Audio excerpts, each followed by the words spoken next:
with the liberal narrative or with the Afrocentrics, they wonder that themselves. And actually, no, they don't even wonder. They accuse me. They say, man, you just grew up around a bunch of white folks, and you've been brainwashed by white people and stuff like that. I'm like, look, man, I'm a musician. Grew up in Southern California. This is a very blue state. I was brought up in the public schools, and where liberalism has just been cultivating for years.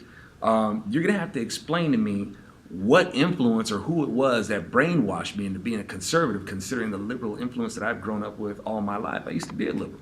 I used to pull the whole Democrat line, and but how does it happen? Well, being since I'm a musician, if I can get back to like the root of where this started, musicians tend to be liberal, and it's all about tolerance and acceptance and kumbaya and all that other stuff. And but I noticed that I found myself questioning the narrative. Well, yeah, but what about this and what about that, man? And my musician homies, they came down on me for that, and I was wait, what happened to all that tolerance, acceptance? It's like you this, you that, and we get into fights and stuff like that.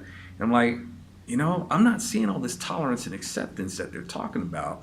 And am I like that? That's the thing that kind of started to spook me. It's like, man, I don't want to be like that. I don't want to be this hypocrite who talks about tolerance and acceptance and really can't practice what I preach, concerned with it. And not only that, I'm noticing that this worldview is actually pretty selfish.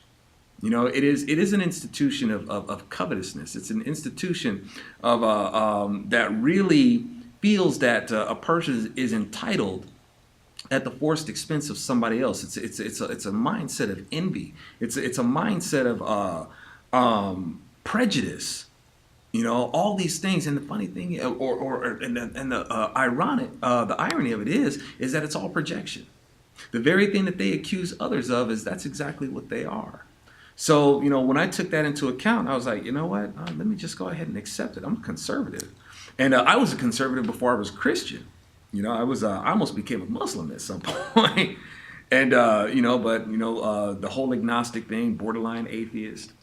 But at some point, I realized, that I, on my own understanding and on my own so-called intellect, I'm gonna get this wrong. And I'm looking at people, and I'm like, you know what, you're getting it wrong. And after thousands of years, of thinking that we can perfect this, or and have different nations and different cultures and stuff like that, they're all getting it wrong. And if I understand that if there's wrong, then there has to be right. There has to be a polar opposite. If there's just full on lies, well, there has to be full on truth. And I was like, I'm realizing that what, it's not possible on our own merits. It's not possible on our own understanding. If we're going to get all scientific about it, if we keep running this experiment, it's not yielding this perfect result.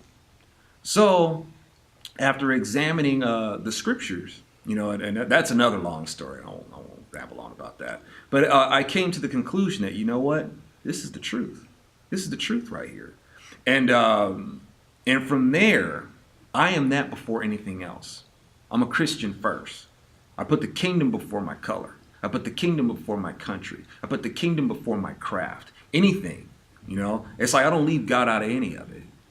So it's like I can't square what I think about conservatism or patriotism by any other man-made idea. It's going to be fallible. It's like people talk about, they're a Reagan conservative. That's cool. Reagan was cool. I'm a Goldwater conservative or something like that. It's like, I'm a Christian conservative. You can find fault with Reagan. You can find fault with Goldwater. You can't find fault with Jesus. You want to talk about a master debater. People talk about, Reagan did good, or, doing good in the basis of Jesus had a debate with death and won. You can't beat that. You can't beat that with a stick. So it's like, that is what I base my conservatism on, and anything else that I endeavor to do. It's got to start with the kingdom. It's got to start with the Lord.